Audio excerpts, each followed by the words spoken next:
Kembali lagi di Kang atau Ila Channel, ruang berbagi cerita, ruang berbagi ilmu pengetahuan. Hari ini saya akan mengulas mengenai bentuk-bentuk jurnalistik.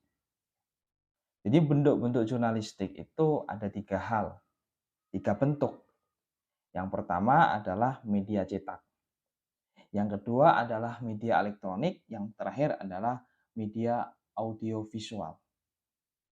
Ketiga ini menjadi contoh, menjadi produk dalam jurnalistik itu sendiri yang kita bisa konsumsi setiap hari untuk mengetahui, mengakses arus informasi. Misal contoh media cetak yang sekarang ini masih bertahan adalah koran atau newspaper dan majalah. Ini contoh yang sangat sederhana. Satu contoh misalnya kita mengakses koran Kompas yang menjadi trending, yang menjadi hits. Apa? Beritanya apa? Di sana ada headlines. Misal sekarang ini yang menjadi kasus perhatian dunia adalah kasus Sambo misalnya. Headlines Kompas akan menerangkan kronologisnya tentang tragedi Sambo. Atau misal headlines yang menjadi penting adalah peristiwa olahraga yang menyita perhatian dunia tentang Piala Dunia di Qatar kemarin misalnya. Itu merupakan cara menyampaikan ataupun cara surat kabar menyampaikan kepada khalayak konsumen yang pastinya akan diakses terus-menerus, yang akan dibaca terus-menerus oleh konsumen itu sendiri. Dan banyak contohnya bukan selain Kompas.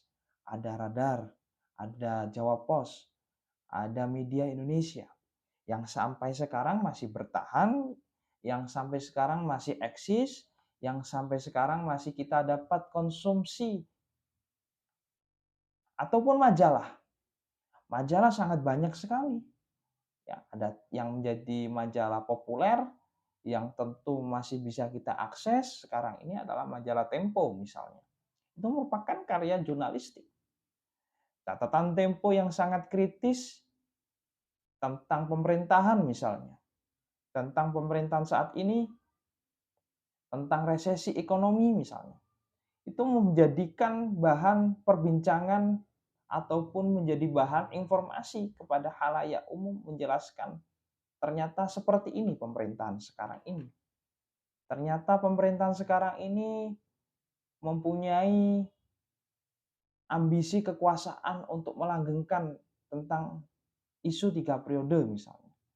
Di sana dibahas secara rinci, secara investigatif, secara kronologis.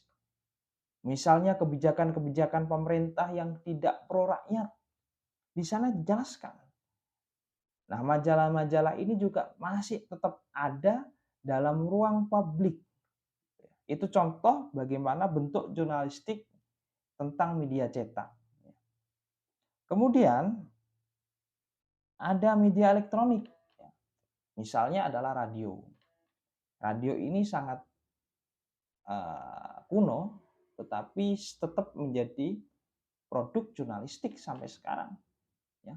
Di dalam radio tentu banyak menyampaikan arus-arus informasi. Arus-arus yang disuarakan oleh penyiar terhadap khalayak, terhadap pendengar setia, itu disampaikan terus-menerus. Apalagi sekarang ini ada platform podcast misalnya, yang memudahkan pendengar untuk mendengarkan arus informasi itu sendiri. Gitu ya. Misalnya kejadian-kejadian dalam radio komunitas, misalnya ada kejadian mengenai kecelakaan di daerah A misalnya. Sang penyiar juga akan memberitahukan kepada khalayak ataupun pendengar setianya dalam suatu radio tersebut. Kemudian itu menjadi sarana informasi yang sangat luas. Sehingga catatan ataupun laporan harian disuarakan, kemudian ditangkap oleh masyarakat, Dan itu menjadi rangkaian dari cara jurnalistik untuk menangkap itu, gitu ya. Itu contoh mengenai media elektronik. Ya, bisa jadi juga media elektronik itu, eee contoh yang kedua adalah, banyaknya kanal-kanal arus informasi yang ada di gadget ataupun smartphone kalian. Bisa itu misal kita mengakses arus informasi yang ada di Detik News misalnya yang menjadi platform yang populer. Di sana banyak catatan harian, berita, kolom, dan sebagainya mengenai produk jurnalistik. Atau uh, ada perubahan dari media cetak kemudian menuju ke media digital. Ya, itu juga rangkaian dari proses produk jurnalistik itu yang semakin tumbuh, yang semakin cepat kita terima sebagai konsumsi konsumen ya, untuk mengetahui arus informasi tersebut. Kemudian yang terakhir adalah media audio visual untuk televisi. Televisi tentunya sangat banyak sekali kita temukan mengenai produk-produk jurnalistik. Ya, salah satu contohnya adalah rangkaian dari peristiwa-peristiwa penting yang dicatat oleh news anchor, pembaca berita yang ada di dalam masyarakat. Peristiwa-peristiwa yang sedang terjadi, yang sedang hits, yang sedang diperbincangkan, kemudian sang pembawa berita dalam suatu media televisi itu memberikan gambaran secara visual, ya, secara gambar terhadap masyarakat.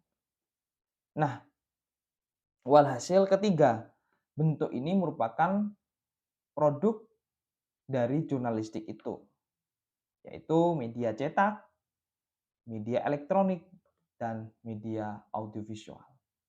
Demikian dari ulasan mengenai bentuk-bentuk jurnalistik, dan sampai jumpa di Kang atau Ella Channel, ruang berbagi ilmu pengetahuan, ruang berbagi cerita dan pengalaman.